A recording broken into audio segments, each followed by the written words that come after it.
Limbdi ST ડેપોમાંથી ઉપડતી અમદાવાદ વર્માનગર નારાયણ સરોવર રૂટની બસ બંધ થતાં લીંબડી શહેર ક્ષત્રિય સમાજનું આવેદનપત્ર.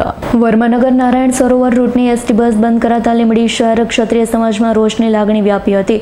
ધંધુકા, લીંબડી, વઢવાણ, સુરેન્દ્રનગર જિલ્લાના ક્ષત્રિય સમાજને કચ્છ જિલ્લા દરેક નાના મોટા ગામડાઓ સાથે સાંકળતી આ બસ છેલ્લા 23 વર્ષથી કચ્છ રૂટ પર દોડે છે.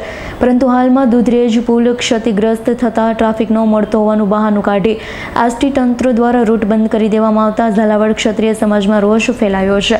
જેના પગલે લીંબડી શહેર ક્ષત્રિય સમાજ પ્રમુખ સહદેવસિંહ રાણા, મહામંત્રી મહાવીરસિંહ ઝાલા, ઉપપ્રમુખ દિલીપસિંહ જાડેજા, ખજાનચી Yashwantsinh Jhala, Lagdhirsinh Jhala, social media convener Krishnasinh Jhala, media cell convener Deepaksinh Vaghela, કારોબારી સમિતિ સદસ્ય મદનસિંહ જાડેજા, લીંબડીના રિપોર્ટર અશ્વિનસિંહ ઝાલા, લીંબડી વેપારી એસોસિએશન પ્રતિનિધિ મંડળ ધારાસભ્ય કિરીટસિંહ રાણાને મળવા પહોંચી રજૂઆત કરી.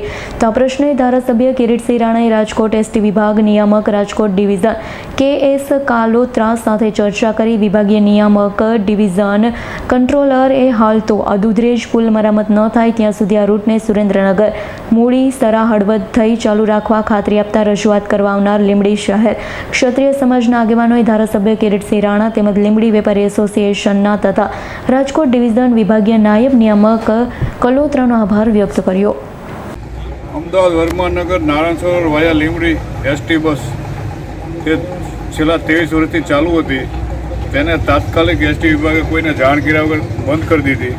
એટલે ક્ષત્રિય સમાજ તમામ ભેગા થઈને આજે અમે રજૂઆત કરવા આવ્યા હતા. વેપારી એસોસિએશનના પણ માણસો સાથે છે કે ભાઈ આ બસ ચાલુ કરી દો એમ. રાણા સાહેબે તાત્કાલિક અમારી હાજરીમાં ફોન કરીને 10 મિનિટમાં બસ ચાલુ કરાવી દીધી. રાણા સાહેબનો અમે આભાર માનીએ છીએ. ક્ષત્રિય સમાજ તથા લીંબડી વેપારી એસોસિએશન મંડળ તમામ ખૂબ ખૂબ આભાર માને છે રાણા સાહેબ.